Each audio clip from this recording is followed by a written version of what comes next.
चिंता संतानहंतारो यत्पादाम्बुजरेणवः स्वीयानान्तां निजाचार्यान् प्रणमामि मुहुर्मुहुः यदनुग्रहतो जन्तुः सर्वदुःखातिगो भवेत् तमहं सर्वदा वन्दे श्रीमद्वल्लभनन्दनम् अज्ञानतिमिरान्धस्य ज्ञानाञ्जनशलाकया चक्षुरुन्मीलितं येन तस्मै श्रीगुरवे नमः नमामि हृदये शेषे लीलाक्षीराब्धिशायिनं लक्ष्मीसहस्रलीलाभिसेव्यमानं कलानिधिं चतुर्भिश्च चतुर्भिश्च चतुर्भिश्च त्रिभिस्तथा षड्भिर्विराजते योऽसौ पञ्चतारदे।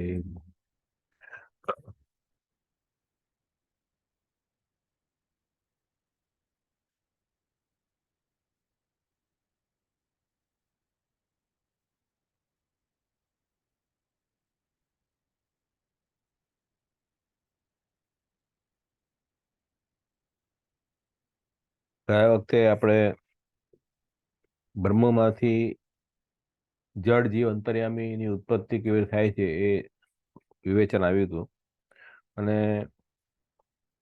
ભગવાનની એકોહમ બહુશ્યામ એકમાંથી અનેક થવાની જે ઈચ્છા થઈ એટલે સૃષ્ટિના આરંભમાં જ ભગવાને પોતાના ત્રણ ધર્મમાંથી ત્રણ જળ જીવ અંતર્યામી ત્રિવિધ ભેદ પ્રગટ કર્યા, જેમાં કેવળ સત્તા પ્રગટ હોય તે જળ છે, સત્તા ચૈતન્ય પ્રગટ હોય તે જીવ છે અને ત્રણેય પ્રગટ હોય તે અંતર્યામી છે. એટલે એમાં સચ્ચિદાનંદ ત્રણેય પ્રગટ હોય તો અંતર્યામી છે અને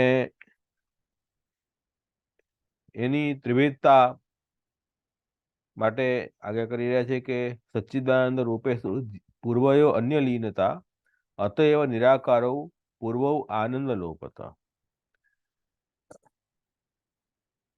જળ અને જીવની અંદર આનંદનો તિરોભાવ થવાથી એને નિરાકાર કહી રહ્યા છે.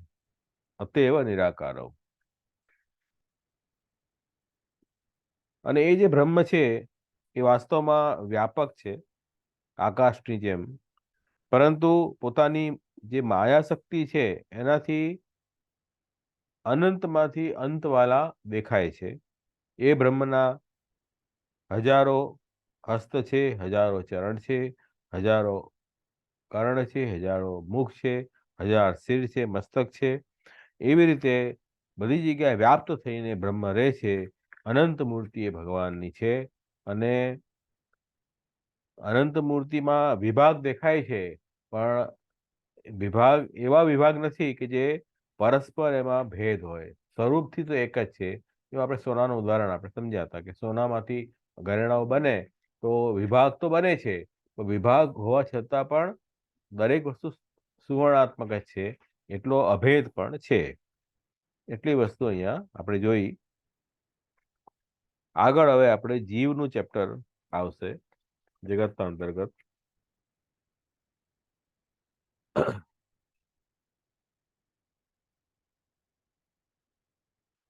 આનંદાંશ તિરોભાવસ્ય પેજ નંબર 7. આનંદ અંશ તિરોભાવસ્યાપી જ્ઞાપકમ આહ અતએવ નિરાકારો ઇતિ. આનંદ અંશનો તિરોભાવને જ અહીંયા નિરાકાર કહી રહ્યા છે. આકાર નિરાકાર કયા અર્થમાં છે? કેમ કે જે બ્રહ્મમાંથી બધા આકાર પ્રગટ થયા છે ને, બધા આકાર બ્રહ્મમાંથી પ્રગટ થયા છે, એટલે આનંદ જ આકાર આપે છે બધી વસ્તુને. એટલે જ્યાં આનંદ નથી એ નિરાકાર છે. ભગવદ આકાર ઘણા બધા, જેમ ઠાકોરજીના અવતાર થાય એમાં ઠાકોરજી પોતાનો અવતાર પ્રગટ કરે, અંતર્યામીના બધા 24 અવતાર વગેરે, ચતુર્ભુજત્વાદી 4 ભુજા વગેરે પ્રગટ થાય છે. એટલે આકાર શબ્દ એને ઉચ્ચતે, એને આકાર અહીંયા કયું છે એ આનંદ આકાર છે. આપણા જેવો આકાર ભગવાનનો નથી. આપણો જે આકાર છે એ તો આર્ટિફિશિયલ આકાર છે અને એમાં આનંદનો તિરોભાવ છે. જ્યારે ભગવાનનો જે છે તે આનંદમય છે સ્વરૂપ, એ આકાર. એટલે સર્વ આકાર જે થઈ શકે એને આપણે આનંદ આકાર કહીએ છીએ. આપણો સર્વ આકાર નહીં થઈ શકે. આપણો ફિક્સ એક આકાર હોય. ત્યારે ભગવાન સર્વ આકાર, બધા આકાર ભગવાનમાંથી પ્રગટ થઈ શકે છે. ભગવાનના કોઈ ફિક્સ એક આકાર નથી કે આ જ આકાર વાળા હોય એ જ ભગવાન છે, એવું નહીં. ચતુર્ભુજત્વાદી, આદિ કહ્યું ને, એવા અનેક બીજા થઈ શકે. પ્રભુનો 4 ભુજા પણ હોઈ શકે, 8 ભુજા પણ હોઈ શકે, 2 ભુજા પણ હોઈ શકે. ઠાકોરજીને કોઈ લિમિટેશન થોડી છે કોઈ વસ્તુના.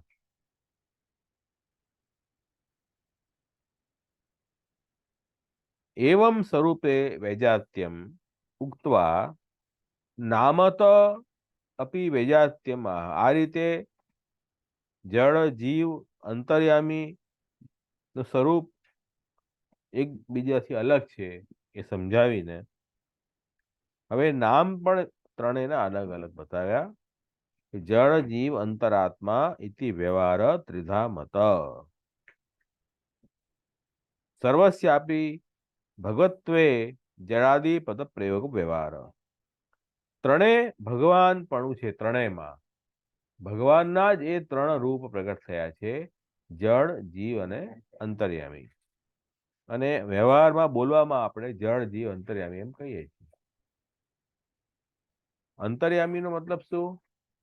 કે આનંદ અંશ પ્રગટ છે અને ઈશ્વરનું જ રૂપ છે અંતર્યામી.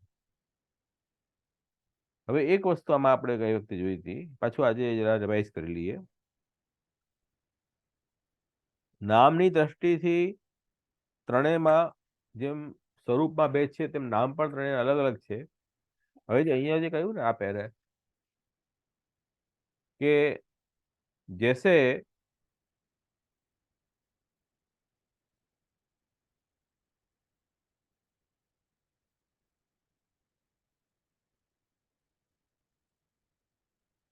લઈ લો ને પાછળ, નહીં તમે નહીં લીધું. હમ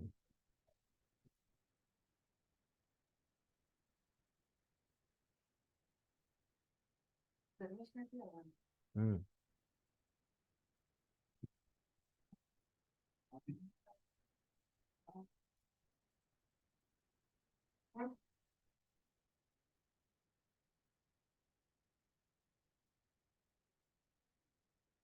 जैसे तेज 2 प्रकार को है. एक तो धर्मी रूप तेज, जैसे दिया, दीवो, ट्यूबलाइट धर्मी रूप છે. दूसरो धर्म रूप तेज, આનો પ્રકાશ ફેલાયો ચારે બાજુ, એ ધર્મ, એનું ધર્મ છે. જેમ ફૂલ ધર્મી છે, એની સુગંધ ધર્મ છે. जैसे दिया को प्रकाश, तो प्रकाश धर्म છે અને દીવો धर्मी છે. ऐसे ही सच्चिद आनंद 2 प्रकार के हैं. એવી રીતે સચ્ચિદાનંદ પણ 2 પ્રકારના છે. એક તો સોર્સ છે જે સચ્ચિદાનંદનો, એ ધર્મી છે અને એના જે ધર્મ પ્રગટ થયા, જળમાં સત્તા પ્રગટ છે, જીવમાં ચૈતન્ય પ્રગટ છે, અંતર્યામીમાં આનંદ પ્રગટ છે, એ ધર્મ થયા. धर्मी रूप सच्चिदानंद और दूसरे धर्म रूप सच्चिदानंद. હવે કહે છે કે हाँ जड़ में धर्मी रूप सच्चिदानंद छिपे छिपे भय हैं. ધર્મી રૂપ ચિદાનંદ छिपे भय हैं. બરાબર. જળ વસ્તુ છે એમાં ધર્મી એટલે કે એમાંથી જીવ નું ચૈતન્ય ગુણ છે, જળમાં નથી. અને આનંદ વ્યાપકતા તો છે જ નહીં જળમાં. આનંદ એટલે વ્યાપકતા, વ્યાપકતા પણ નથી અને જ્ઞાન ગુણ પણ નથી જળમાં. એટલે એ જળમાં જે છે તે ધર્મી રૂપ જ ચિત આનંદ છુપાયેલા છે. તો ધર્મરૂપ તો ક્યાંથી હશે? જે ધર્મી रूप જ નથી, धर्म तो ક્યાંથી હશે? और जीव में धर्म रूप आनंद छिप રહ્યો है. જીવમાં ધર્મી તો છે જ નહીં, પણ ધર્મરૂપ પણ છુપાયેલો છે. તો છુપાયેલો છે મતલબ કે પ્રગટ થઈ શકે છે, હે ને? એટલે જળ નિરાનંદ છે અને જીવ ગુપ્તાનંદ છે અને હરિ પૂર્ણાનંદ છે. મહાપ્રભુજી સુબોધજીમાં આજ્ઞા કરે છે કે જળ નિરાનંદ અને જગત નિરાનંદ છે, જીવ ગુપ્તાનંદ છે. ગુપ્તાનંદ એટલે આનંદ છુપાયેલો છે. જીવ વિશેષ પ્રયત્ન કરે જ્ઞાન ભક્તિના તો છુપાયેલો આનંદ પાછો પ્રગટ થઈ શકે છે જીવમાં. એટલા માટે એને ધર્મરૂપ આનંદ છુપાયેલો છે. અંતર્યામીમાં तीनों धर्म प्रगट है. तो धर्मी एकेમાં નથી. ધર્મી રૂપ તો ભગવાન છે. ભગવાનના ધર્મ 3 પ્રગટ થયા, જળ, જીવ અને અંતર્યામી. એમાંય પાછું જળની અંદર ચિદાનંદ તો છે નહીં, ધર્મી રૂપ જ નથી ત્યાં તો. ધર્મરૂપ પણ ખાલી સત્તા પ્રગટ છે. અને જીવમાં ધર્મી રૂપ તો નથી, પણ ધર્મરૂપ આનંદ છુપાયેલો છે. અંતર્યામીમાં 3 ધર્મો પ્રગટ છે, સચ્ચિદાનંદ. એટલે જેટલા બી ભગવાનના અવતાર છે એ બધા અંતર્યામીના અવતાર કહેવાય, 24 અવતાર. પણ એમાં બી કૃષ્ણ માટે એમ કહ્યું છે કે કૃષ્ણસ્તુ ભગવાન સ્વયં. કૃષ્ણ સ્વયં ભગવાન, એ તો અવતારી છે, સ્વયં ધર્મી છે. બાકી બધા કોઈ આવેશ અવતાર છે, કોઈ કલા અવતાર છે, કોઈ અંશા અવતાર છે. એવી રીતે અલગ અલગ અવતાર ભગવાનના છે, તો એ ધર્મ રૂપ છે બધા. હે विभूति अलग है. वास्तव में तीनों भगवत रूप हैं, खरेखर 3 भगवत रूप છે. तथापि उनमें जड़, जीव, अंतर्यामी इन शब्दन को प्रयोग व्यवहार શબ્દમાં આપણે કેવી રીતે બોલાવશું કે જળ, જીવ, અંતર્યામી 3 તત્વ સૃષ્ટિમાં પ્રગટ થયા. એમાં એથી આખી સૃષ્ટિ ચાલે છે. આ લાસ્ટ ટાઈમ આપણે કર્યું. एवं त्रैविध्यम उपपाद्य चिदंशानाम जीवानाम संसार प्रकारम आह विद्या विद्ये हरे शक्ति माया एवं विनिर्मिते ते जीवस्य न अन्यस्य दुखित्वम च अपि अनिशता. આ રીતે ત્રિવિધતાનું નિરૂપણ કરીને હવે જે જીવ જે છે તે કોણ છે? ચિદંશ છે, ભગવાનનો ચિદંશ એટલે જીવ. હવે જીવને સંસાર કેવી રીતે જીવમાં આવે એનો પ્રકાર હવે આગળ બતાવશે. સંસાર આપણે સમજી ગયા હતા, યાદ છે? હા, સંસાર અહંતા મમતાત્મક, અને સંસાર મિથ્યા છે. જગત ભગવદ રૂપ છે, ભગવાનનું કાર્ય છે. એ બ્રહ્માત્મક સત્ય છે, એ મિથ્યા નથી. સંસાર જગતનો ભેદ સમજ્યા હતા ને. હવે સંસાર જે છે તે જીવની બુદ્ધિમાં આવે છે. એ કેવી રીતે આવે છે? જેના કારણે જીવને બંધન થાય છે, જન્મ મૃત્યુના બંધનમાં ફસાય છે. એનો પ્રકાર હવે આગળ દેખાડશે. વિદ્યા વિદ્યે હરે શક્તિ. હરિની શક્તિ છે વિદ્યા અને અવિદ્યા. અને માયા એવા વિનિર્મતે, માયાના અધીન છે. આ બંને શક્તિ જે છે ને તે ભગવાનની જે માયા શક્તિ છે એને અધીન છે. માયાથી જ વિનિર્માણ થાય છે, અધીન છે. તે જીવસ્ય, એ જે શક્તિ છે તે કોના ઉપર અસર કરે છે? જીવને અસર કરે છે. ન અન્યસ્ય, અન્ય કોણ થયા? જળ અને અંતર્યામી. એ બેને અસર નથી કરતા, જીવને અસર કરે છે. દુઃખિત્વમ ચ અપી અનિષ્ટતા, અનિષ્ટતા અને દુઃખીપણું જીવને થાય છે. લાચારી, કોઈને અધીન થઈ જવું, ऐश्वर्य न રહેવું. ज्या प्रकार त्रैवेद्य को प्रतिपादन करके अब चिदंशभूत जीवन को संसार होने को प्रकार दिखावे हैं विद्या इति. आ श्लोक थी. विद्या और अविद्या ये दोनों भगवान की शक्ति है, माया द्वारा प्रकट भई है. या सो भगवान ने माया के ही अधीन करी के राखी है. तो बन्ने शक्ति माया ने अधीन है.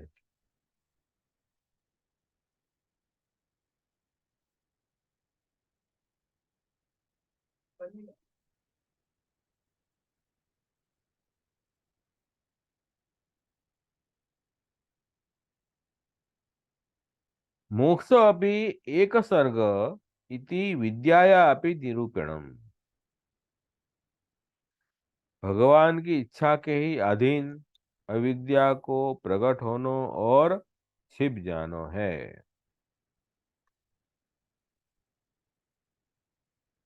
अविद्या એટલે अज्ञान। ये अज्ञान प्रकट थाय तो छुपाई जाए, ये भगवान की इच्छा ने अधीन है। ऐसे ही विद्या को प्रकट होनो और तिरोभाव छिप जानो भी भगवान की ઈચ્છા के अधीन है। એટલે વિદ્યા અને અવિદ્યા બંને ભગવાનની ઈચ્છાથી પ્રગટ થાય છે અને છુપાઈ જાય છે। એમને એમની શક્તિ છે ને, ક્યારે શક્તિ વાપરવી ક્યારે ન વાપરવી એ તો શક્તિમાનના આધાર ઉપર છે ને, કે આપણે આપણી એનર્જી ક્યાં યુઝ કરવી ક્યાં ન કરવી આ આપણી ઈચ્છાને અધીન છે ને, તો એવી રીતે ભગવાનની ઈચ્છાને અધીન છે। એટલે કહી રહ્યા છે કે વિદ્યા અને અવિદ્યા એ દો जीव के धर्म नहीं है।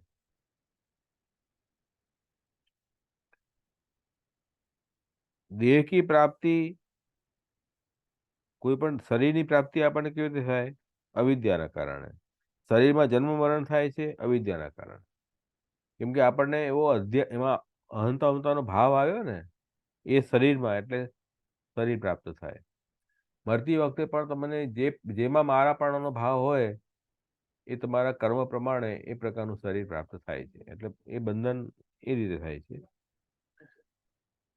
विद्या सो जीव को मोक्ष स्वरूप लाभ होय है। स्वरूप लाभ એટલે પોતાનું જે વાસ્તવિક સ્વરૂપ હોય એ સ્વરૂપમાં આવી જવું એ મુક્તિ કહેવાય। અને આર્ટિફિશિયલ રૂપમાં આવવું એ બંધન કહેવાય। જેમ કોઈ પિક્ચરમાં કામ કરતો હોય, નાટકમાં કામ કરતો હોય તો આર્ટિફિશિયલ રૂપ ક્યારે કહેવાય કે જ્યારે સ્ટેજમાં કોઈ પર્ટિક્યુલર વેશભૂષામાં એ આવીને કામ કરે રિસ્ટ્રિક્શનમાં, તે આર્ટિફિશિયલ રૂપ છે। અને પછી પોતાના રિયલ રૂપમાં આવી જાય। એવી રીતે આપણે આ બધા આપણને જે અત્યારે રૂપ મળે છે આર્ટિફિશિયલ રૂપ છે, રિયલ થોડી છે। રિયલ તો આપણું સ્વરૂપ ભગવાનના આપણે અંશ છીએ। એ તો રૂપ આપણને ખબર જ નથી અત્યારે આપણને। તો એ રીતે સ્વરૂપ લાભ નથી એટલા માટે બંધન છે અત્યારે। હા, જ્ઞાન થાય ત્યારે ખબર પડે ને, વિદ્યા દ્વારા। જ્યાં સુધી અવિદ્યા છે ત્યાં સુધી ખબર નહીં પડે। એ તો આમાં કહ્યું ને કે મોક્ષ અપી એક સર્ગ વિદ્યા આપી નિરૂપણ આત્માના સ્વરૂપ લાભ વિદ્યા દેહ લાભ અવિદ્યા। આત્માનું સ્વરૂપ લાભ એટલે પોતાના વાસ્તવિક સ્વરૂપમાં ક્યારે એની પ્રાપ્તિ થાય? અવિદ્યાથી। અને દેહ લાભ અવિદ્યા, શરીર પ્રાપ્તિ થાય અવિદ્યાથી। સીધી વાત છે। અને મોક્ષ પણ એક પ્રકારની સૃષ્ટિ છે। બંધન પણ જેમ સૃષ્ટિ છે એ મોક્ષ પણ સૃષ્ટિ છે। એટલા માટે તૃતીય સ્કંદમાં બંધ સૃષ્ટિ અને મોક્ષ મુક્ત સૃષ્ટિ એમ બે ભાગ છે। કેમ? કેમ કે ભગવાનની લીલા છે, બંધન પણ કરે પ્રભુ અને છોડી પણ મૂકે, બંને ભગવાનની લીલા છે। તો બંને પ્રકારની સૃષ્ટિ ભગવાનની છે, બંધ અને મોક્ષ। ઉભયો જીવ ધર્મત્વમ વ્યાવર્તયતિ હરે શક્તિથી। આ બંને જે છે તે જીવના ધર્મ નથી। ઉભયો એટલે વિદ્યા અને વિદ્યા, એ બંને જીવ ધર્મત્વ વ્યાવર્તયતિ એટલે જીવના નથી, હરે શક્તિ છે, બંને હરિની શક્તિ છે। તેન ભગવદ ઈચ્છયા એવ તયો આયુર્ભાવ તિરુભાવયો હેતુત્વમ એટલે ભગવાનની ઈચ્છાથી જ બંનેનું આવિર્ભાવ તિરુભાવમાં કારણ છે, તે ઉત્તમ। અનયો માયા અધીનત્વમ આહ માયા એવ વિનિર્મિત ઇતિ। બંને જે છે તે માયાના અધીન હોવાના કારણે એને માયા દ્વારા નિર્માણ થાય છે એમ કહ્યું છે। મૂળ શ્લોકમાં કહ્યું ને માયા એવ વિનિર્મતે, માયાથી જ નિર્માણ થયું વિશેષ પ્રકારથી। એનો મતલબ શું? કે માયાના અધીન છે બંને।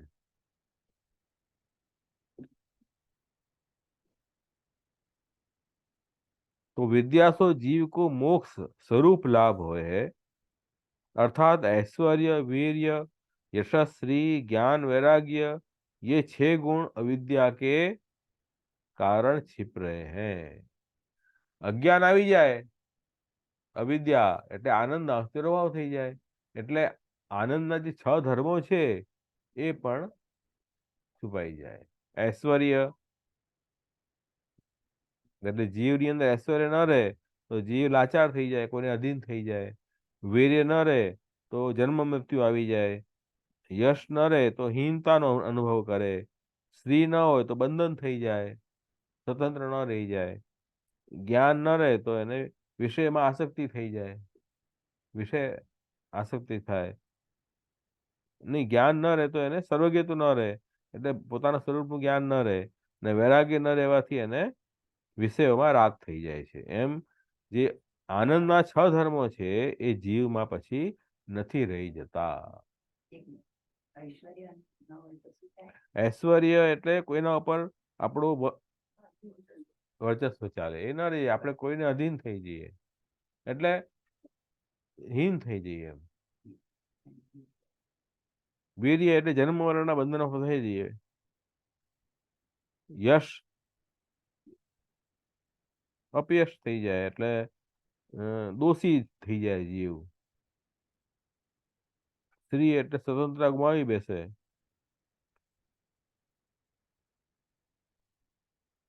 જ્ઞાન સર્વજ્ઞતા ન રહે, પોતાનું વાસ્તવિક સ્વરૂપ ભૂલી જાય.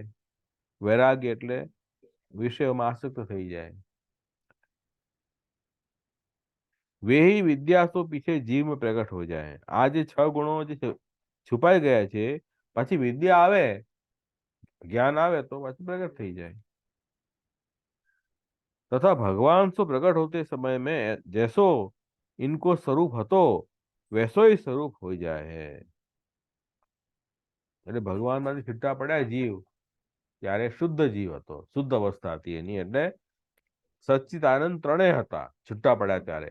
પછી કાલાંતરમાં એટલે કાલ વીત્યો તેમ આનંદ નિર્ભાવ થયો. તો હવે પાછી વિદ્યા પ્રાપ્ત થાય તો પાછી આનંદ પ્રગટ થઈ જાય, તો જેવી અવસ્થા પહેલા હતી એ જ પાછી આવી જાય. એટલે અહીંયા કહ્યું ભગવાન તો પ્રગટ હોતે સમય જૈસો ઇનકો સ્વરૂપ હતો વૈસો ही સ્વરૂપ हो जाए, એવો સ્વરૂપ થઈ જાય પાછું. એટલે પહેલા બ્રહ્મમાંથી અસંખ્ય જીવો છૂટા પડ્યા, અગ્નિમાંથી તણખલા નીકળ્યા, એવી રીતે બ્રહ્મ સચ્ચિદાનંદ છે, જીવ પણ સચ્ચિદાનંદ છે, પણ એ જીવની શુદ્ધ અવસ્થા છે. પછી જીવને અવિદ્યાની શક્તિનો પ્રભાવ થયો તો જીવ બંધનમાં આવ્યો, એટલે આનંદ તિર્વાવ થઈ ગયો અને જીવને સંસાર થઈ ગયું, બંધનમાં આવી ગયું. એ બદ્ધ અવસ્થા છે જીવની. અને પછી જ્યારે ભગવત સેવા ભક્તિ જ્ઞાન કરે તો એ વિદ્યાની પ્રાપ્તિ થાય, એટલે અવિદ્યા દૂર થઈ જાય. તો એ મુક્ત અવસ્થામાં ક્યારે આવે કે આનંદ તિર્વાવ થઈ ગયો પાછો પ્રગટ થઈ જાય, એટલે મુક્ત અવસ્થા પાછો આવી જાય. એટલે 3 અવસ્થા જીવની છે, શુદ્ધ અવસ્થા, બદ્ધ અવસ્થા અને મુક્ત અવસ્થા. બાળક જન્મે નહીં, બ્રહ્મમાંથી જીવ છૂટા પડે ત્યારની વાત છે. બાળક જન્મે તો બદ્ધ અવસ્થામાં છે ને, શરીર પ્રાપ્ત થયું એટલે કહ્યું તો છે અજ્ઞાનથી શરીર પ્રાપ્ત થાય છે. બાળકની વાત નથી, અહીંયા જીવની વાત થઈ રહી. જે ભગવાનના ચિદંશ છે એ અસંખ્ય જીવો ભગવાનમાંથી બહાર નીકળ્યા. એ પહેલા આવી ગયું ને, આની પહેલા આવ્યું ને. અગ્નિનું એક્ઝામ્પલ યાદ રાખવાનું, અગ્નિમાંથી જેમ અગ્નિના તણખલા બહાર આવ્યા એવી રીતે શુદ્ધ અવસ્થા, બદ્ધ અવસ્થા અને મુક્ત અવસ્થા. એટલે ભગવાન से प्रकट होते समय में जैसो इनको स्वरूप હતો वैसो ही स्वरूप हो जाए. એટલે આનંદ પહેલા પ્રગટ હતું ને, એ પાછો આનંદ પ્રગટ થઈ જાય, છુપાયેલો આનંદ, એટલે એવો જ થઈ જાય. यही को नाम मुक्ति है, ये જ મુક્તિ છે, મુક્ત અવસ્થા આવી ગઈ. ये भी एक प्रकार की भगवान की सृष्टि लीला है. મુક્તિ પણ ભગવાનની લીલા છે, સૃષ્ટિ લીલા છે. સૃષ્ટિ લીલા બે પ્રકારની, બંધનમાં મૂકવી અને મુક્ત કરવું. કેવી રીતે એग्जाम्पल यहाँ આપ્યું છે, जैसे खेल में राजा कोई छूटे भय पुरुष को बांध देवे है, कोई बंधे भय पुरुष को छोड़ देवे है. ये दोनों काम राजा की क्रीड़ा में ही समझे जावे हैं. है ने, બંને રાજાની જ કોઈને બાંધે કોઈને છૂટો કરી દે, ભગવાન પણ કોઈને બંધનમાં મૂકે કોઈને છૂટો કરી દે. વિદ્યા અવિદ્યા શક્તિથી બંને કામ પ્રભુ કરતા હોય છે. એ ભગવાનની સૃષ્ટિ લીલામાં બંને આવે, મુક્ત પણ આવે અને બદ્ધ પણ આવે. भगवान की इच्छा साधन के द्वारा ही मुक्ति देवे की है, तासो मुक्ति के साधन वेद पुराण में लिखे. હવે મુક્તિ કેવી રીતે મળે? તો કે જે સાધન બતાવ્યા છે એ કરવાથી, સાધન ક્યાં બતાવ્યા છે? વેદ પુરાણમાં બતાવ્યા છે. ગીતામાં કહ્યું છે મામ એવ યે પ્રપદ્યન્તે मायामेताम तरंति ते।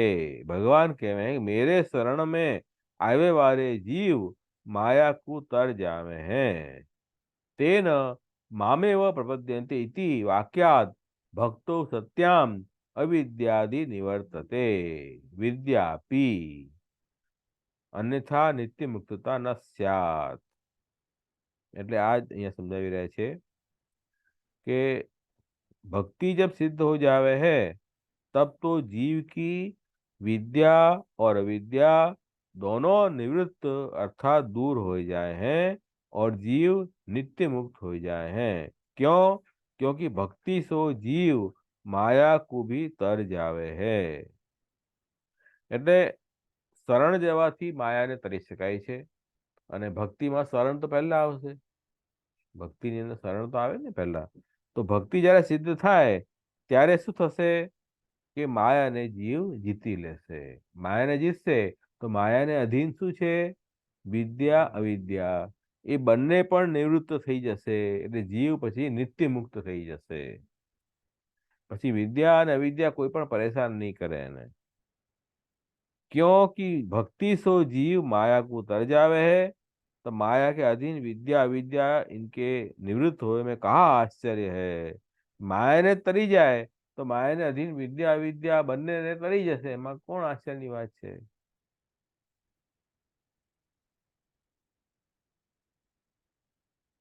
विद्या अविद्या ये दोनों जीव के ही बंध मोक्ष करे वाले हैं। विद्या थी શું થાય?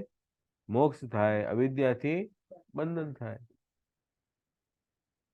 बस जड़ तथा अंतर्यामी के ऊपर इनको असर કેમ નથી? હે?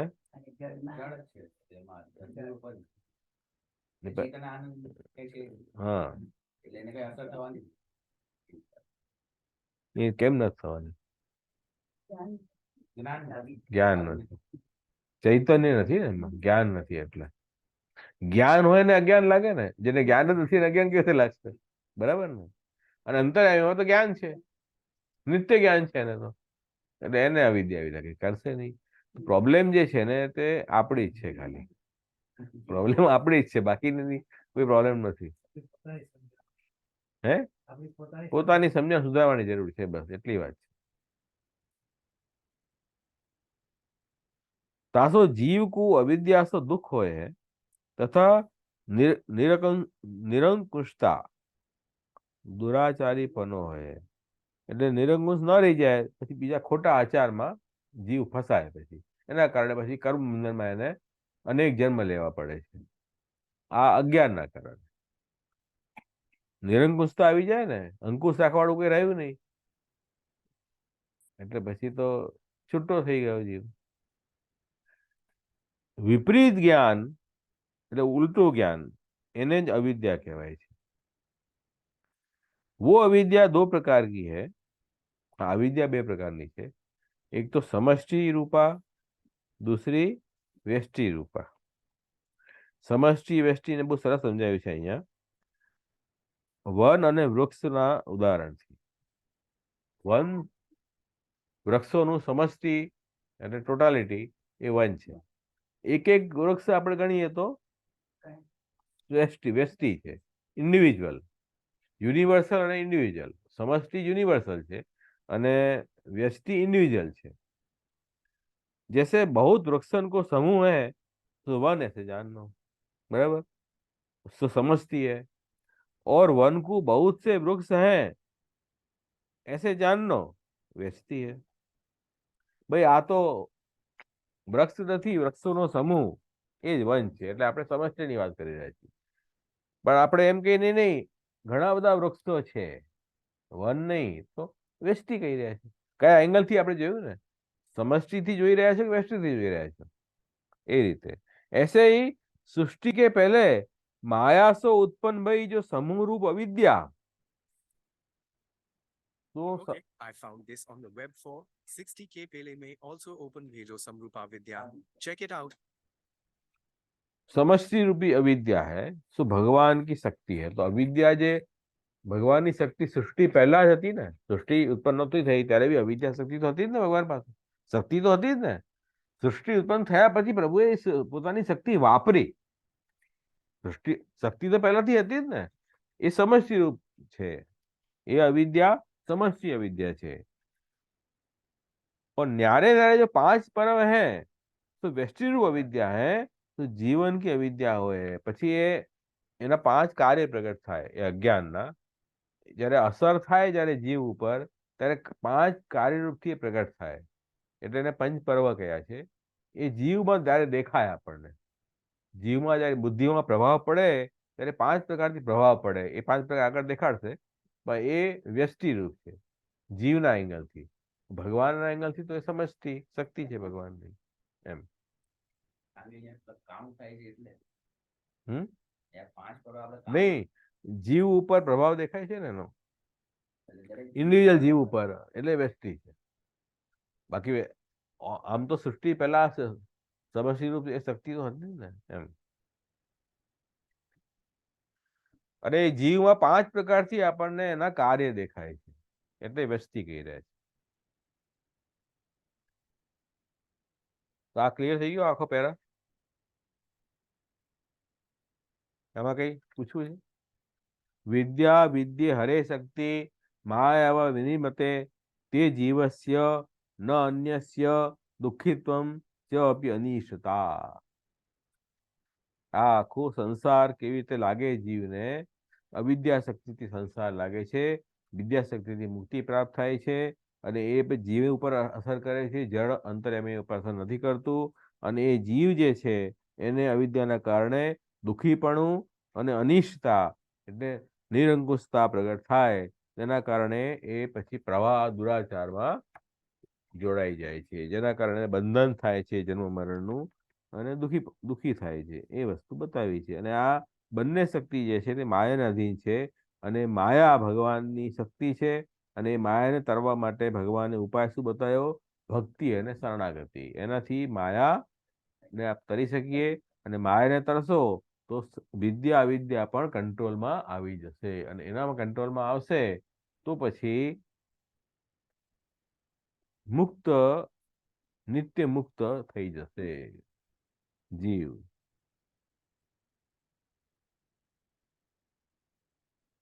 આ આખું આમાં કનેક્શન છે, બધું એકબીજાથી જોડાયેલું છે।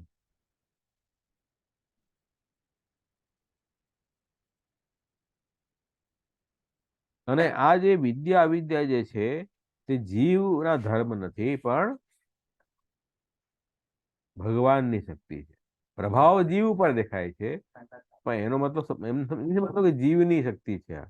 મને જ્ઞાન થઈ ગયું, મને જ્ઞાન થયું બરાબર છે, પણ શક્તિ ભગવાનની છે જે મારા ઉપર કામ કરી રહી છે।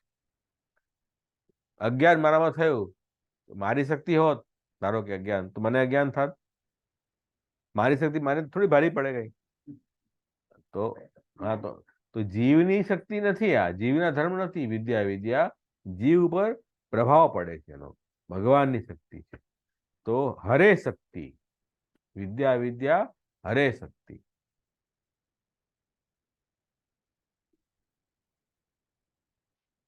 ખ્યાલ આવ્યો ને?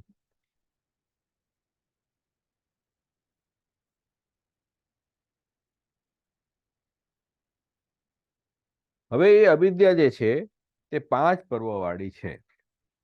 અવિદ્યાયા પંચ પરમાણી આહ, પાંચ પર્વ એ 32મા શ્લોકમાં દેખાડ્યા છે।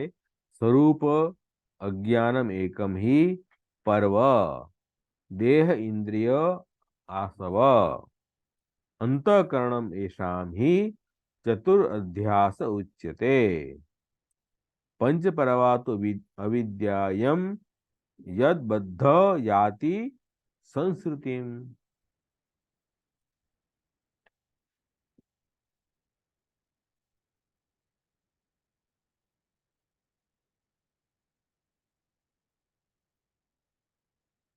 હવે આનું સ્વરૂપ અજ્ઞાન એ અવિદ્યાનું પ્રથમ પર્વ છે। સ્વરૂપ અજ્ઞાનમ એકમ હિ પર્વ, એના પછી બીજા 4 કયા રહ્યા? દેહ, ઇન્દ્રિય અને આસવ. આસવ એટલે પ્રાણ. દેહ, ઇન્દ્રિય અને આસવ અને અંતઃકરણ. એ ચોથું થઈ ગયું. એ 4 જે છે એશામી ચતુરઅધ્યાસ ઉચ્યતે. એ 4 અધ્યાસ કહેવાય. અને સ્વરૂપ અજ્ઞાન મળીને પંચ પર્વ થયા. યદ બદ્ધ, જેનાથી શું થાય છે? જીવ બંધનમાં આવે છે, બદ્ધ અવસ્થામાં આવે છે. અવિદ્યાનો સ્પર્શ જ્યારે જીવને થાય ત્યારે જીવ શુદ્ધ અવસ્થામાંથી બદ્ધ અવસ્થામાં આવી જાય. એટલે જન્મ મરણના દુઃખમાં એ ફસાય છે, સંસારને પ્રાપ્ત કરે છે. સંસ્કૃતિમ યાતિ, સંસારને પ્રાપ્ત કરે છે, એ અહીંયા બતાવ્યું. એટલે પંચ પરવા શું છે? એક પ્રકારની ગાંઠ. જેમ આપણે એક દોરી હોય, એમાં એક આપણે 5 ગાંઠ લગાવી દઈએ. દોરી તો એક જ છે ને, 5 ગાંઠ છે. એમ અવિદ્યા તો એક જ છે, 5 પર્વ વાળી છે, એમ સમજો. અંતઃકરણ અધ્યાસ, પ્રાણાધ્યાસ, ઇન્દ્રિયાધ્યાસ, દેહાધ્યાસ, સ્વરૂપ વિસ્મરણ છે. इति પંચ પરવાણી યસ્યામ સંપૂર્ણાયામ જાતાયામ અન્ય ધર્મી બદ્ધ જન્મ મરણે પ્રાપ્નોતિ ઇતિ. એટલે આ પ્રકારથી અહીંયા કહી રહ્યા છે કે પંચ પર્વ અવિદ્યા દ્વારા એ પૂર્ણ રૂપથી બંધનમાં જીવ આવે છે.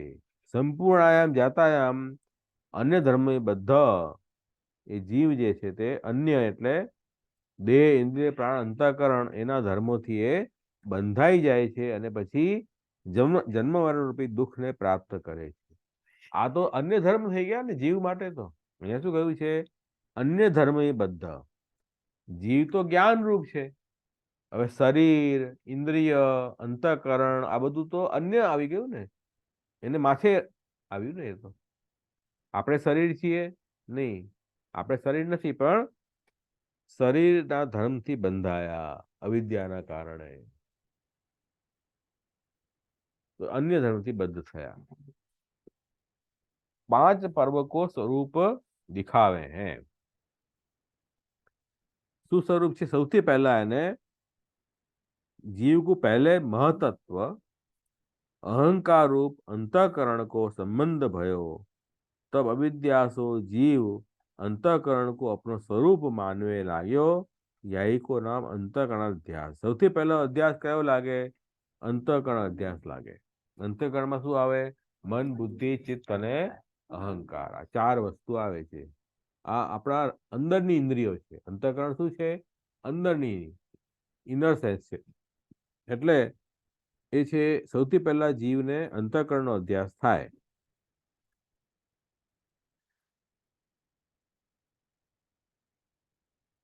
એમાં મનથી આપણે કોઈ સંકલ્પ કરીએ એટલે હું આ કરું છું, હું કરતા છું. બુદ્ધિથી હું આનો ભોગ કરું છું, હું આનો ભોગ કરું છું. અથવા ચિત્તમાં હું જાણું છું. ચિત્તમાં એવું થઈ જાય ને. અને અહંકારમાં હું પ્રકારનો હું થી બાંધે અહંકાર આપણને. જો હું છું, આ એમ, બરાબર, તો એમ તો છીએ જ આપણે, કેમ કે ચિદંશ છીએ. પણ આઈ જે લાગી જાય છે ને, એ એક્સ્ટ્રા આવી ગઈ વસ્તુ. એ અન્ય વસ્તુ આવી. એ અંતઃકરણના અધ્યાસના કારણે આવી. હું છું તો છું, છીએ તો ખરા જ, પણ હું આપણે આ શરીરને સમજી રહ્યા છીએ ને, એ ગડબડ. શરીર ઇન્સ્ટ્રુમેન્ટ છે ને આપણું. શરીર કામ કરવા માટે ભગવાને આપણે ઇન્સ્ટ્રુમેન્ટ આપ્યું છે. એ આપણે નથી પોતે. ચશ્માથી આપણે જોઈએ છીએ વસ્તુ. ચશ્મો ઇન્સ્ટ્રુમેન્ટ છે, એનાથી આપણે વસ્તુ જોઈ શકીએ. પણ હું ચશ્મા છું એમ ના કહી શકાય ને. આંખને આપણે કહીએ હું આંખ, આંખ એટલે હું જ એમ. ચશ્માને આપણે આંખ કહીએ, આર્ટિફિશિયલ ઇન્સ્ટ્રુમેન્ટ છે. એવી રીતે શરીરને સમજવાની જરૂર છે. તો અંતઃકરણ અધ્યાસ જ્યારે થાય જીવને, ત્યારે મેં કરતા હું, મનમાં એવો ભાવ આવે. मैं भोग करूं हूं, बुद्धिમાં એવો ભાવ આવે. मैं जानूं हूं, ચિત્તમાં એવો ભાવ આવે. અને એ મેં બધામાં અહંકાર આપણને લગાડે, ઇત્યાદિક અભિમાન હોવે હે. તાપી છે એટલે શું છે, સૃષ્ટિની ઉત્પત્તિ જ્યારે થાય ને ત્યારે પ્રકૃતિમાંથી સૌથી પહેલો જે વિકાર આવે, વિકાર એટલે ફર્સ્ટ ફર્સ્ટ જે રૂપ બદલાય એ મહતત્વ છે પ્રકૃતિમાં. પ્રકૃતિ તો નેચર છે, ભગવાનની સત્તા છે. સૃષ્ટિ કરવાની ઈચ્છા થાય ત્યારે પ્રકૃતિમાં પહેલો ફરક આવે, ચેન્જીસ આવે. એ ચેન્જીસ કયું છે? મહતત્વ. એ મહતત્વ જે છે ને એ ચિદ્રૂપ છે, એટલે યુનિવર્સલ અર્થમાં મહતત્વ. પણ આપણે આપણા ઇન્ડિવિજ્યુઅલ લેવલ પર જોઈએ તો એ મહતત્વ જે છે ને તે અહીંયા કહ્યું છે કે એ બુદ્ધિ અને ચિદ્રૂપ છે આપણું.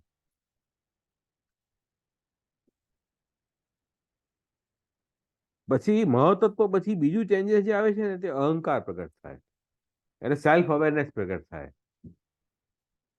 જો મહતત્વના લેવલ ઉપર પ્રકૃતિ તો જળ છે 100%, અને પુરુષ ચેતન છે. તો ભગવાન પ્રકૃતિ અને પુરુષથી આ સૃષ્ટિની ઉત્પત્તિ કરે છે. ગીતાના 7મા અધ્યાયમાં એ વસ્તુ આવી છે. ભગવાન પ્રકૃતિ પુરુષથી આખી સૃષ્ટિ ઉત્પન્ન કરે છે. પુરુષ ચૈતન્ય છે અને પ્રકૃતિ જળ છે. બંને મળે ત્યારે સૃષ્ટિ પ્રગટ થાય. તો બંને મળે છે ને એ ફર્સ્ટ મહતત્વ કહેવાય. મહત્વના લેવલ પર બંને જોઈન્ટ થાય છે. પછી એ હજી આગળ વધીએ તો એના સેલ્ફ અવેરનેસ આવે કે નહીં હું છું, એ પ્રકારનું સેલ્ફ અવેરનેસ આવે. એ અહંકાર લાવે આપણને. એ અંતઃકરણ અધ્યાસમાં જે અહંકાર જે છે ને અંતઃકરણમાં એ આપણને અહંકાર લાગે. હે એટલે આપની પ્રોસેસ હોય તો ખરું, આ રીતે પ્રોસેસમાં આવે છે. આ સ્ટેપ બાય સ્ટેપ આવી રીતે આવે. નહીં, અહંકાર એટલે સેલ્ફ અવેરનેસ ની વાત છે. અહંકાર આપણને ઈગો થઈ જાય ખોટો એ અલગ વાત છે. આ સેલ્ફ અવેરનેસ ની વાત કરી. સેલ્ફ અવેરનેસ વગર તો કોઈ કામ જ ન કરી શકીએ ને આપણે. તમે અત્યારે સામે ભણી રહ્યા છો, કોઈ સમજી રહ્યા છો, કઈ લખી રહ્યા છો, હું કઈ બોલી રહ્યો છું, તો સેલ્ફ અવેરનેસ ન હોય મને તો હું કઈ કરી જ નહીં શકું એમ. એ વાત છે. અહંકાર એટલે પેલો મિથ્યા અહંકાર ની વાત નથી, એ વાત અલગ છે. પછી આ પોઝિટિવ અર્થમાં છે. तो ताबी से अहम तत्व को दूसरो रूप जो प्राण है जाके साथ जीव को संबंध भयो, એટલે એ અહંકારનું બીજું રૂપ પ્રાણ પણ છે. પ્રાણ શું કરે છે? જીવને ટકાવી રાખે, જીવને ટકાવે એ જ પ્રાણનું કામ છે. તો એટલે એ વાયુરૂપથી કામ કરે છે પ્રાણ, અને એ જીવન લાઈફ મેન્ટેન કરે. પ્રાણનું કાર્ય છે. એ બી અહંકારનું જ એક ફંક્શન છે प्राण.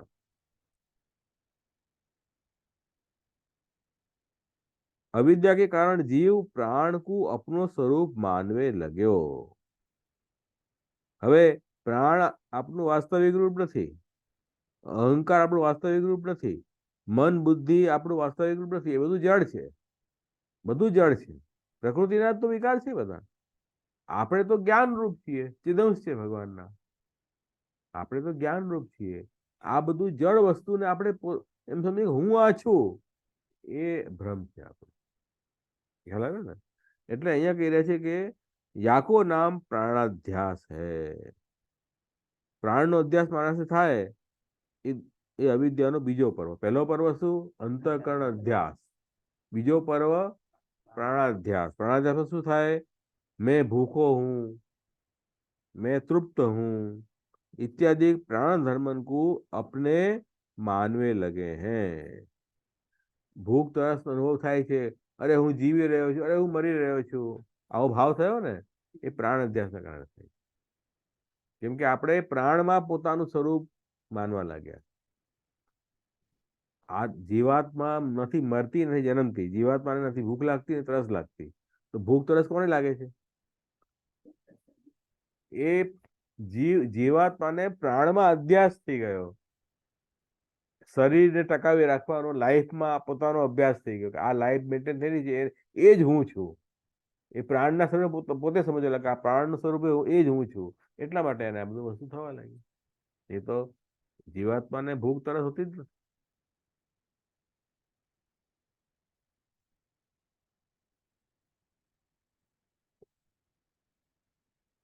इत्यादि धर्म प्राण धर्म को अपने मानने लगे हैं ता पीछे जीव को इंद्रियन के साथ संबंध भयो પછી થર્ડ માં ઇન્દ્રિયો સાથે આવ્યું કેમ કે પહેલા પ્રકૃતિ પછી મહત્તત્વ પછી અહંકાર અહંકારમાંથી પછી ઇન્દ્રિયો પ્રગટ થઈ. ઇન્દ્રિયો એટલે જોવાની શક્તિ, સાંભળવાની શક્તિ, સૂંઘવાની શક્તિ, સ્વાદની શક્તિ, કાર્ય કરવાની શક્તિ, ચાલવાની શક્તિ, આ જે શક્તિ છે ને એને ઇન્દ્રિય કહી રહ્યા છે. આંખ જે છે ને એ તો ઇન્દ્રિયનું ગોલક છે.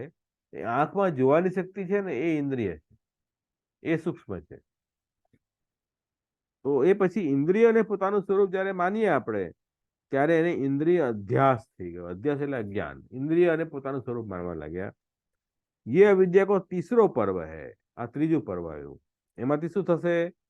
યા કરકે જીવ મેં સુલોચન હું, બહુ સારું જોઈ શકું છું. હું જોના, હું આંખ છું એમ. મેં કાણો હું. અરે આપણે આંખમાં ડિફેક્ટ થઈ તો આપણે હું કાણો થઈ ગયો. તો જીવાત્મા જે છે એ નથી કાણી, નથી દ્રષ્ટિવાળી. એ તો આ જળ વસ્તુ જેને પ્રાપ્ત થઈ છે એમાં એ વસ્તુ છે. પણ આપણને અધ્યાસ છે ને એટલે એમ જ માનશું આપણે. इत्यादि इंद्रियन के धर्मन को भी अपन माने हैं. इंद्रिय अध्यास. ता पीछे या जीव को देह के साथ संबंध भयो પછી દેહ પ્રાપ્ત થયો.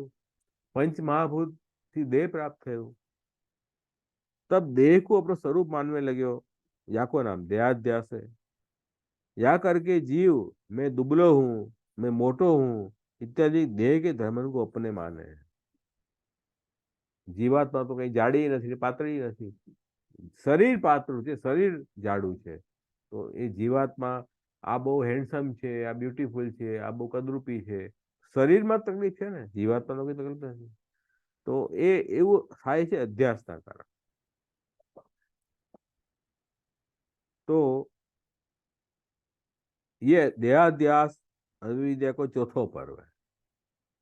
तो अंतःकरण अध्यास फर्स्ट, પછી પ્રાણાધ્યાસ, પછી ઇન્દ્રિયાધ્યાસ, પછી देहाध्यास.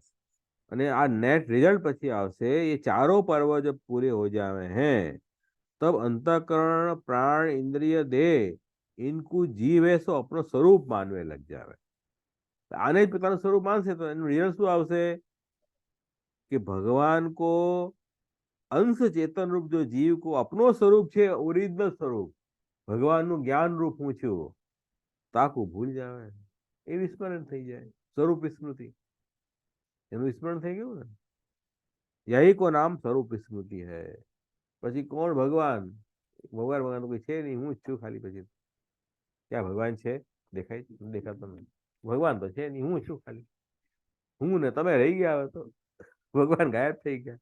અધ્યાસના કારણે બધું ગડબડ થઈ ગઈ. ये अविद्या को पांचवा पर्व है.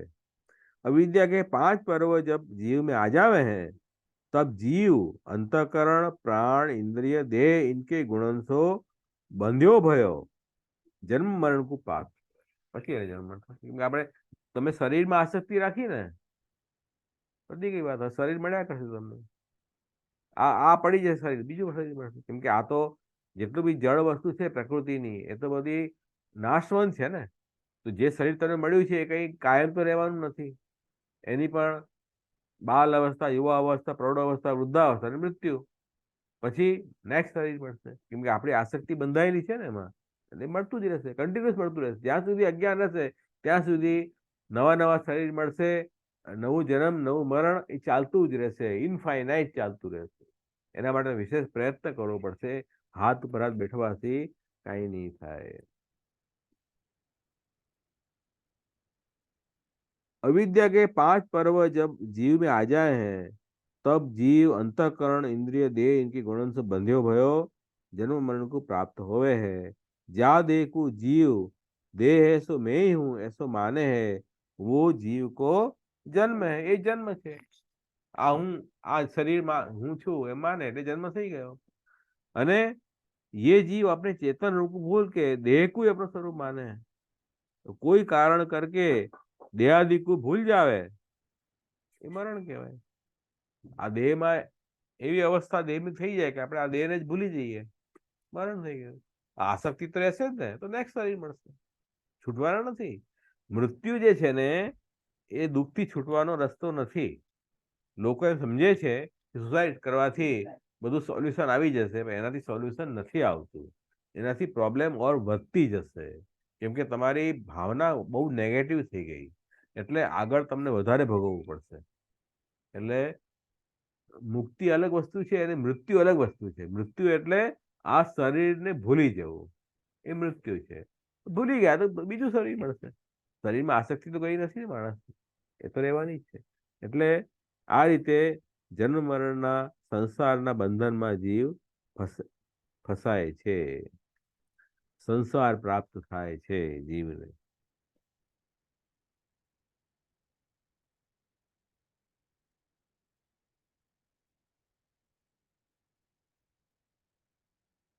હવે આમાંથી બહાર કેવી રીતે નીકળવું, એવી આપણે વિચારવું પડશે ને.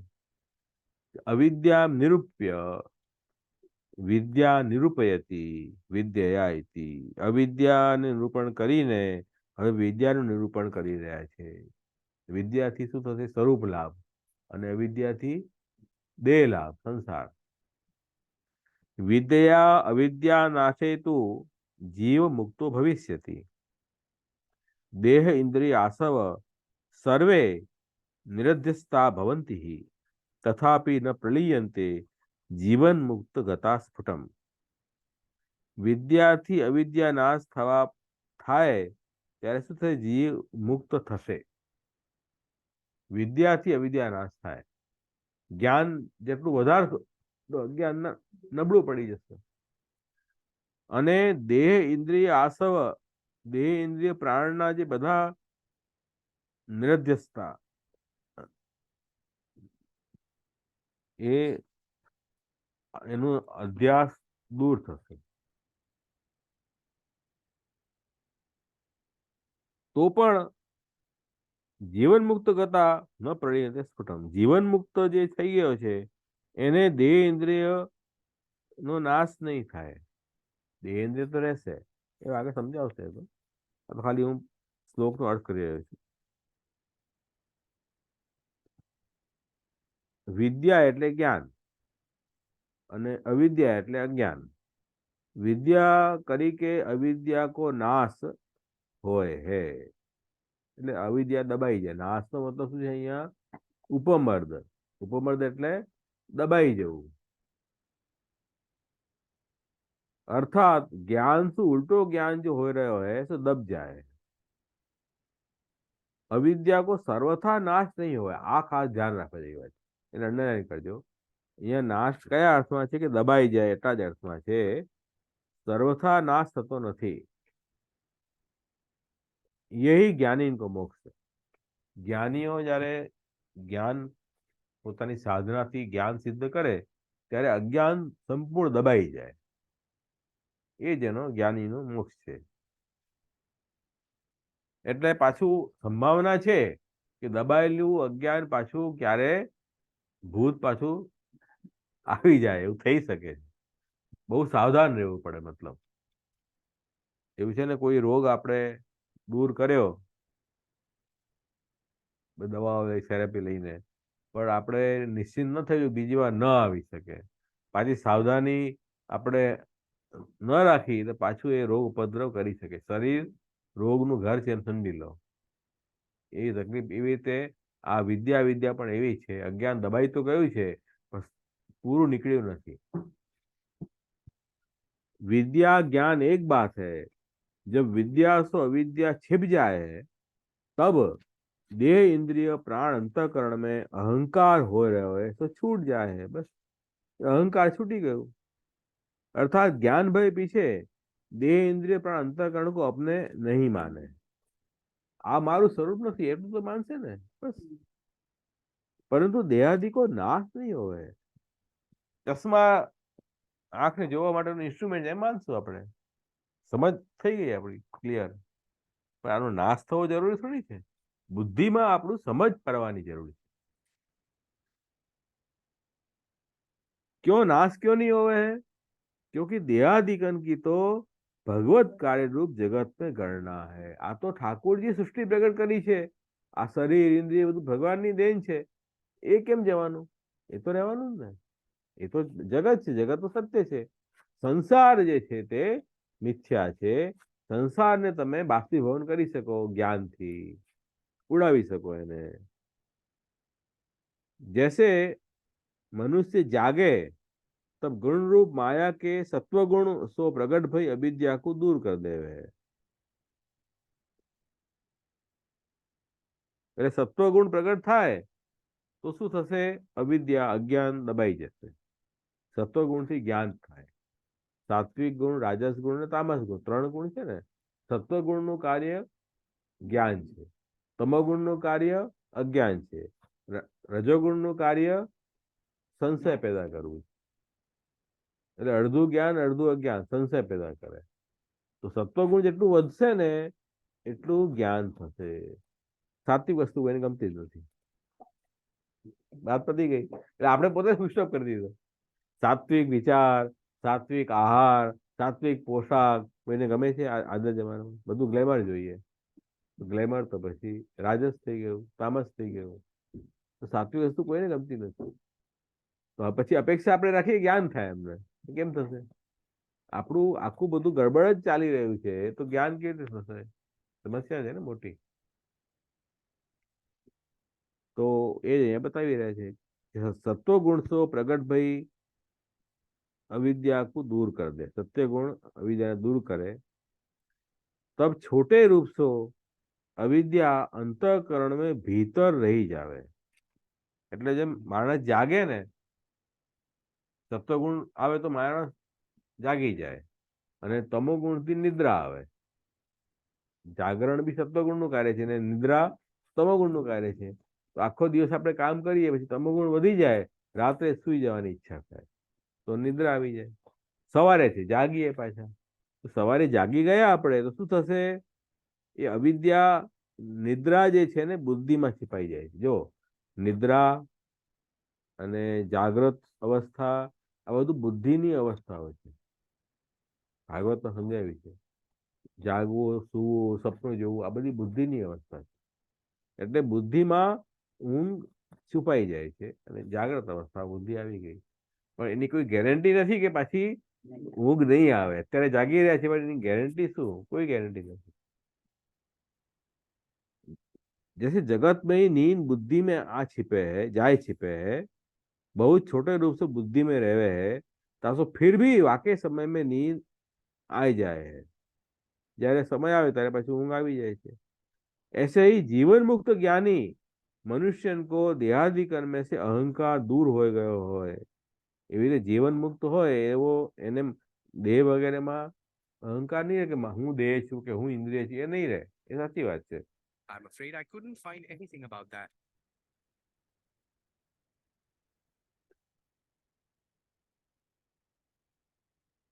खासो देहादिक नहीं मालूम पड़े परंतु और मनुष्य को जीवन मुक्ति देहादिक तो दिखे। जीवन मुक्त माणस हશે એને બુદ્ધિ સુધરી ગઈ એટલે એને પોતાના શરીરમાં અભિમાન નથી કે આ હું છું, પણ શરીર તો રહેવાનો જ ને। જ્યાં સુધી મૃત્યુ નથી આવી, પ્રારબ્ધ છે એના ત્યાં સુધી તો શરીર તો રહેવાનો। તો આપણે તો શરીર દેખાશે ને એનું। શરીર મુક્ત થવાથી દેહ ઇન્દ્રિય નષ્ટ નહીં થાય, પણ દેહ ઇન્દ્રિયનો અધ્યાસ જે છે ને એ દૂર થશે, એટલો ફરક। એટલે અહીંયા શું કહ્યું? નિરધ્યસતા કહ્યું ને। દેહેન્દ્રિય આસવ સર્વે નિરધ્યસતા ભવંતી, અધ્યાસ વગરનું થઈ જાય। દેહેન્દ્રિય નાશ નથી થતો, એ ખાસ સમજજો। सूक्ष्म रीति से छुपो भयो अहंकार देहादिक में कदाचित फिर पाछो आई जाए तो फिर संसार में बंध के जन्म मरण को प्राप्त हो जाए है। याके अर्थ देहादिक को लय होवे को साधन आगे श्लोक में कहे। तो पाछू लय थई सके छे, जन्म मरण ने प्राप्त थई सके। तो હવે આ જન્મ મરણ થાય જ નહીં એવો કોઈ ઉપાય બતાવો ને। આ તમે ઉપાય બતાવ્યો પણ ટેમ્પરરી ઉપાય છે, ટેમ્પરરી ઉપાય થયો ને। જ્ઞાનથી થઈ શકે પણ એ ન જ આવે, મતલબ દબાયેલું પણ ન રહે એવો કઈ ઉપાય બતાવો. જો આપણે નથી કહેતા કે આ રોગને દબાવી દીધો, અંદર તો રોગ કામ કરી જ રહ્યો છે, પેન કિલર કેવી છે એવું જ છે ને, અંદર તો એ પેન થઈ જ રહ્યું છે, આપણને અનુભવ થતો નથી. તો એવી વાત છે ને, તો એને નીકળી જાય એવું કામ કરી આપો તો બરાબર છે. તેના માટે હવે આગળ આવશે.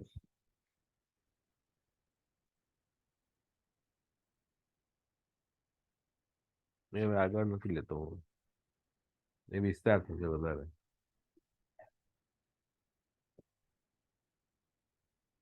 તો આટલું વસ્તુ ક્લિયર થઈ ગઈ ને આપણને, કે આપણી બુદ્ધિની અંદર જ્ઞાન અને અજ્ઞાનથી બંધન અને મુક્તિ થાય છે. અને એ જ્ઞાન અજ્ઞાનને દબાવે, અજ્ઞાન જ્ઞાનને દબાવે, જેમ નિદ્રા અને જાગ્રત અવસ્થામાં એકબીજાને દબાવીને એ પ્રગટ થાય એવી રીતે થાય છે.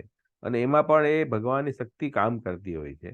તો એ વિદ્યાશક્તિ ક્યારે પ્રાપ્ત થાય, તો એમાં જ્ઞાનના સાધન બતાવે છે આપણા શાસ્ત્રોમાં. એ સાધન આપણે નો અભ્યાસ કરીએ તો એ જ્ઞાન શક્તિ પ્રગટ થાય આપણા. અને સતત એના માટે આપણે ઉદ્યમ કરવો પડે, સાવધાની રાખવી પડે, ત્યારે થાય. બ્રહ્મચર્ય, તપસ્યા વગેરે ઘણી બધી વસ્તુ બતાવી છે એમાં, એ જ્ઞાન કેમ વધે એના માટે, સાત્વિક આહાર વિહાર વગેરે વગેરે. તો એ ધીરે ધીરે જ્ઞાન પ્રગટ થાય. તો એ બધા ઉપાયો શાસ્ત્રમાં છે.